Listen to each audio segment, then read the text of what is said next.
In this video we're going to take a look at Caido, which is a new web proxy tool similar to Burp Suite.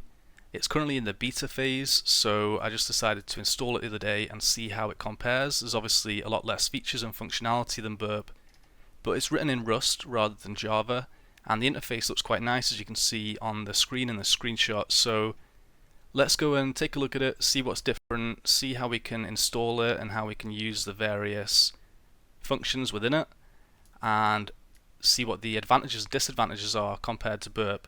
Bearing in mind that I'm not an expert in Burp myself, there's a lot of functionality that I don't use, there's a lot of apps and things which I'm unfamiliar with, so there might be a lot of things that I don't pick up on in terms of difference. And also, with it being a new tool, I don't expect the functionality to be anywhere near as extensive as Burp is, which has been a long time probably the most popular web proxy for pen testers and bug hunters.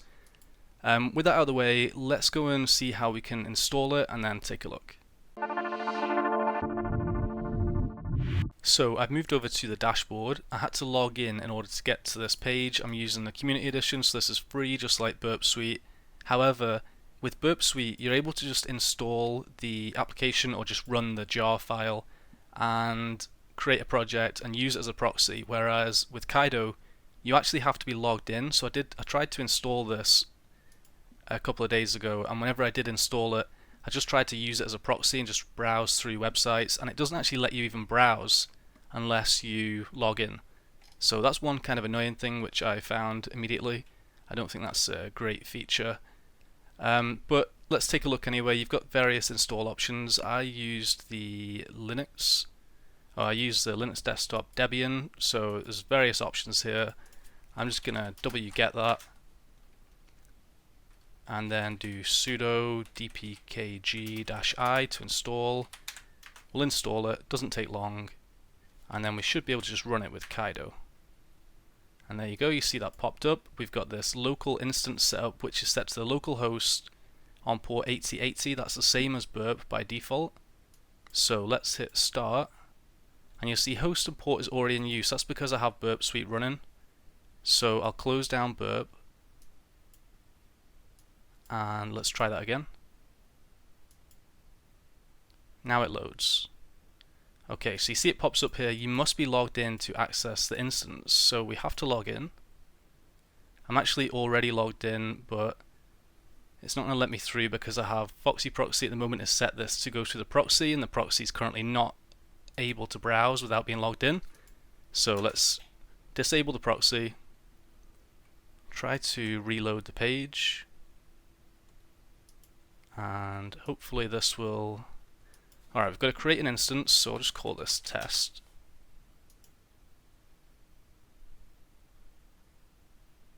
Allow. Alright, there we go. So now that we're logged into the web server, we can also use the proxy. You can see now it's going to come up with some help information telling us we can create a project. Okay. Another slightly annoying thing here actually, which if I'm not mistaken, if I go back here and put the Foxy Proxy back onto Burp, so all this is doing is saying we want to proxy all the data through 127.0.0.1 on port 8080. So you can go and set this up manually in your Firefox options, but Foxy Proxy makes it easy to swap between different ones. So if you're using dynamic port forwarding with SSH, then you can easily swap between different ports. Anyway, set that to Burp, let's reload the page, and you see we've got a message here. I think this is because we need the certificate authority. So similar to Burp, whenever you set up Burp you have to download this CA certificate. I'm going to do that here as well. It gives you some instructions on how to do it. Let me just save that to the desktop, and let us go into the Firefox options, into security, and down to view certificates, and then we need to import this as an authority. And we obviously have to do this because the proxy is going to be intercepting our requests and our responses, which is essentially like a man-in-the-middle attack. If we're not the ones who are authorizing it, then you would want to see this kind of error. With that anyway, hopefully if I refresh the page again, now we get another message. proxy encountered an unhandled error. Could not acquire a connection to the database. Have you tried selecting a project first? So again, a bit confusing to me, is in Burp Suite you can just like, well, I guess you do have to kind of, you do an unsaved project, or you can load a project or create a new project, but I don't know, it seems like you have to do quite a lot of steps here just to be able to browse. So let's go and create a new project.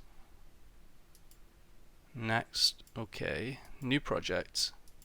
And again, I'll just call this test. I'm not really sure.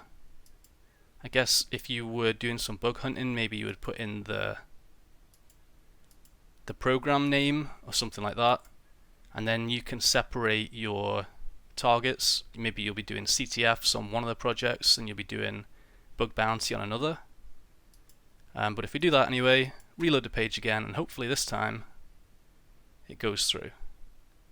That looks okay. You can hopefully see if we go to our sitemap, we have then the various domains, the various subdomains of Caido, and we can basically go through these in this tree-like structure. So my first thoughts here are, the interface looks really nice. This looks a lot nicer than Burp Suite. It's written in Rust, which generally tools written in Rust seem to be quicker. Well, I notice particularly in comparing Rust to Python, but I don't know whether this is quicker than Burp Suite. I did notice a few times whenever I was playing with it the other day that sometimes whenever I was going from tab to tab, it would actually freeze for like 1 or 2 seconds between just to load the tab, and my PC fans were going pretty hard, which doesn't happen with Burp Suite, and I wasn't doing anything, you know, resource intensive. But you can also change the layout here as well. I like this in a sense. I kind of just hoped that there would be little bars here just to drag the options anyway. There isn't. You have to go into this edit layout mode, and then you can resize, and then you can move them across. But this actually means you don't have that much granularity, because look, if I try to move this to here, you know, you can only you can probably see the gap between that. Like I can either have it like this, or I can have it like this. That's as much control as you have. And it also means that if you are trying to resize things, it's quite hard to get things to be a uniform size. Now if I take this one here, that doesn't look too bad. I think this one on the left is a little bit bigger than the one on the right. Again, just a little bit. I like the idea, but I just don't know if it's working as well as it could be. But anyway, we just click that again anyway, and that takes us back to the main page. Let me go to the Intigriti January challenge. So this is a web challenge. It's a challenge every month, and you can win some swag vouchers for your write-ups and submissions. This will be, the video solution for this will be up by the time that this Caido video is up, so there's no worries in me spoiling anything here, although I won't go through the full challenge. Let me open this in a new tab. Now if we go back to Caido, we can have a look at our sitemap again. We've got the Intigriti.io. We can go down into our challenge, and again, we've got a request here, we've got a response on the right. I really like the colors, I really like the fonts. They all look really nice. Similar to Burp Suite, we can right click here and go right click send to, and we can send it to the replay, which is like the repeater, or automate, which is like the intruder, and we can copy the URL. That's the only thing we can do there, so we've got very little options really. I think on the, we can't even right click on the response, so there's a lot of things that you can do in Burp which clearly aren't going to be possible yet in Caido, so that's worth bearing in mind. We've got a forward tab here as well. You see it says we don't have any requests queued up, so at the moment this is just forwarding all requests, but if I click on that, it'll change that to queuing, and now if we refresh the page, this is basically queued, and if I try to refresh another page, this is added to the queue as well. Now this is one thing that I like, because in the Intercept tab on Burp, whenever you set requests to Intercept, they are intercepted one by one and you process them in the queue. Whereas in this case, it actually queues them up, and you can just go and say, I want to forward that second request that I intercepted, and not do anything with the first request, which, as far as I'm aware, isn't possible in Burp, or at least doesn't seem to be this easy. So again, we can drop requests, we can forward them, we can go and modify the requests and then forward. I'm just going to drop those. We can right click and we can format it as JSON. Let's do that. Okay, there was no data in there. I guess for post requests it'll do that. We can again right click, we can send it to replay. Let me do that actually with this friend search one. So that goes through again. We can right click it, we can send to replay. I'm going to turn off the queuing so they all just go through. We've got the Intercept as well, which has all of our requests in there. We can just browse through our request history. We can again right click, send to if we want to. Let's go into replay, and here one thing that's new as well, we have this collections option, so we can create new collections and we can basically group together requests. I guess it'll be good if you're working on multiple targets at once. And similar options here, then we can just go and modify this. We can hit send, so we can send that. We could go and add in some headers or change some headers and send again, and based on our input we just have a look and see, does the response look any different. Again, not many options here on the response. I can't even right click on the window, so it's just basically a case of repeating the requests.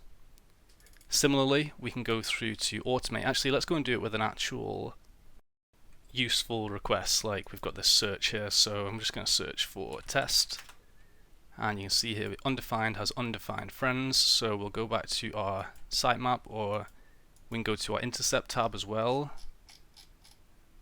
take this one and we'll send that to automate.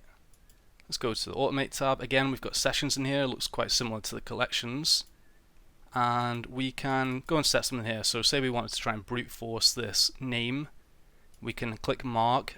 Very similar to burp. It's basically just allowing us to select the various options we want to brute force. We can select an attack strategy.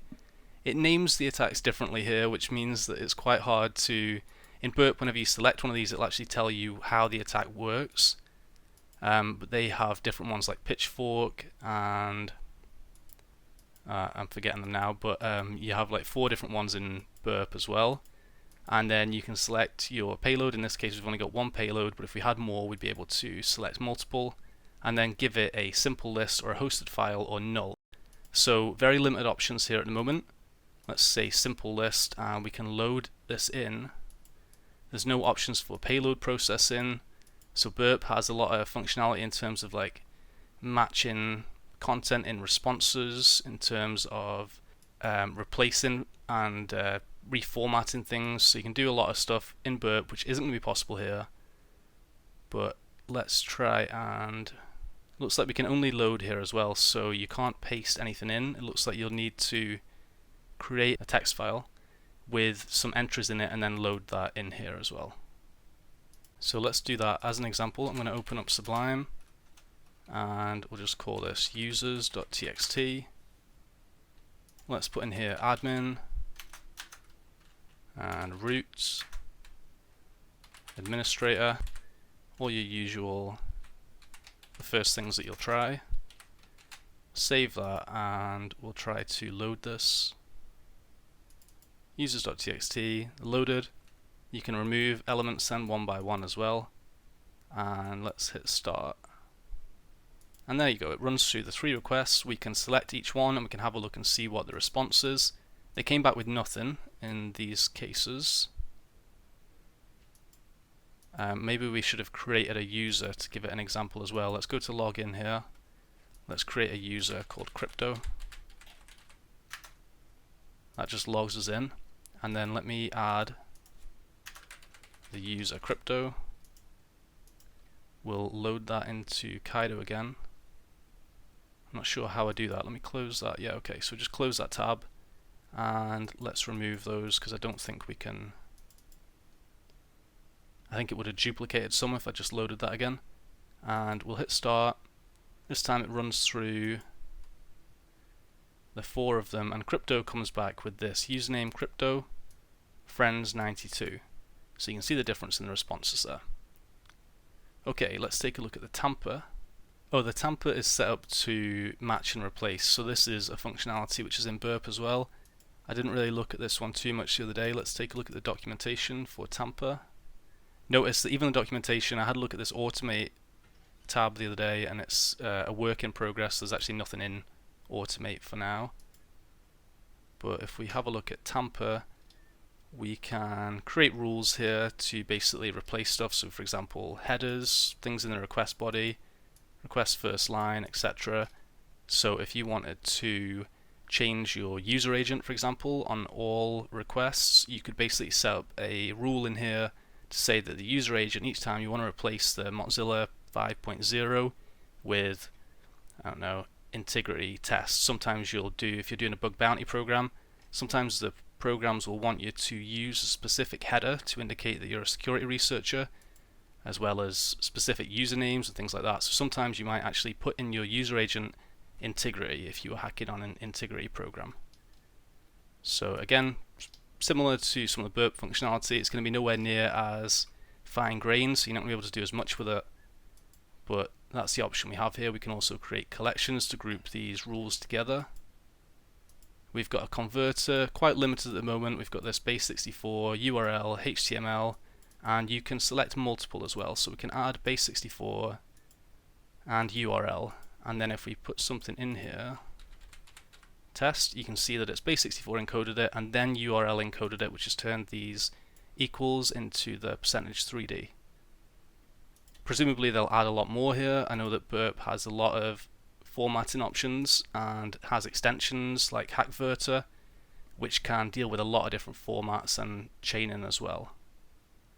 We've got history, which I think is just like the Intercept tab, but if the Intercept tab, if we want to clear these, in fact I don't actually see how we clear them. I think, oh, Control and A selects everything. I don't like that.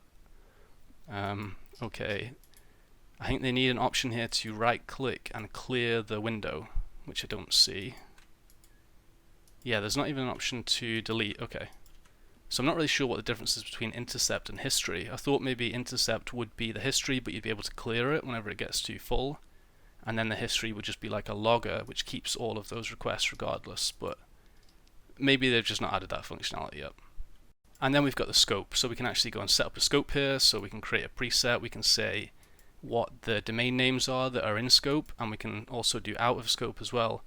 And what I do like here, which I didn't see, which I haven't seen on burp, is that you can, once you've set up the scope, you can basically set up different presets and you could quickly swap between them. So if you're hacking on multiple targets at once, say multiple bug bounty programs or a bug bounty program and a CTF, then you could go and just quickly swap between those scopes and it'll update all of these URLs based on what's in scope. Some other options that we have then at the bottom, we've got this files option where we can drag and drop files. I don't think you can actually do much with this at the moment. It says that files you upload here will be available for use in pages such as automate. I think that's the only place they're usable. Let's try and add the users.txt. So you can load that, and then whenever we go into automate, if we're doing that brute force, we can select that now as a hosted file. You can see there users.txt. We've also got the projects, so we can set up multiple projects. We've got some settings, don't think there's too much in here. GraphQL playground. Okay, we can write queries and mutations here. That's interesting. We also have feedback. Okay, so that's it, and then we can collapse the menu. And I think that's about it at the moment. There is a roadmap. If you go onto their documentation, I'm not seeing it right now. Is it over here? I guess maybe you just need to go to the GitHub, and you'll see that they have then the list of features that they're working on for the next release, and you can go and keep an eye on that. I guess make suggestions in terms of what you'd like to see added. But for now, that seems to be most of the functionality. My main complaints are that you have to log in, you have to create a project in order to even intercept traffic. The edit layout is nice, but I think it could be better. Looks like you can't actually use it on this page either. And although it feels quite smooth going through this at the moment, there were times the other day whenever I was using it where it just took a long time to even click between tabs. So maybe that was just me, maybe it seems to be working okay now. People can maybe let me know how they get on with it and they experience any of these problems. But the interface is really nice, really like all the colors, the fonts, everything looks a lot nicer than Burp. Obviously it's missing a lot of functionality being a beta program. Some of the other advantages as well, there's no rate limit at the moment on the automator, so if you're not using Burp Pro, which is quite expensive if you're a student or an independent researcher, then the requests are severely limited. I think it's after you get to 100 requests on Burp Intruder they start to like exponentially get limited. That doesn't happen at the moment in Caido. I guess it probably will happen in future once the software is not in the beta stage, but that's something which is cool. Also, this scope option, I really like that. It'd be cool for Burp to Portswigger to take note on some of these features and maybe look at introducing them into Burp Suite. And apart from that, I also really liked how it queued the requests. If you remember, whenever we set this to queue, it'll queue all the requests here, so you don't have to deal with them one by one. You can actually go and select which one you want to forward, drop, or edit. Anyway, I think that's about it. That's my initial impressions of Caido. If I missed any cool functionality, then let us know in the comments, or if there's any major disadvantages to using Caido compared to Burp Suite, or vice versa. I'll be interested to hear from you. And any general questions or comments, leave them down below. Thanks.